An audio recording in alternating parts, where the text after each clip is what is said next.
guy in the joint, crazy Rasta fuck, used to make grilled cheese on the radiator. He put the bread between two sheets of paper. Had a whole system.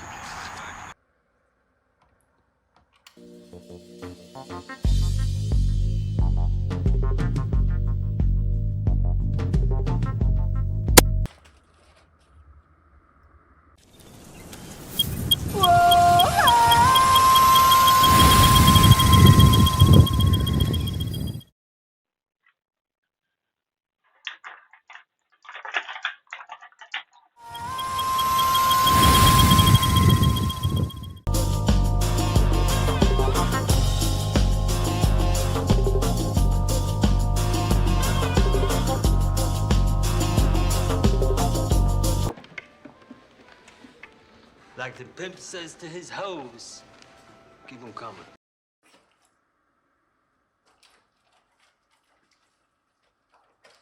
You want compromise? How's this? 20 years in the can. I wanted manicot. I compromised. I ate grilled cheese off the radiator instead.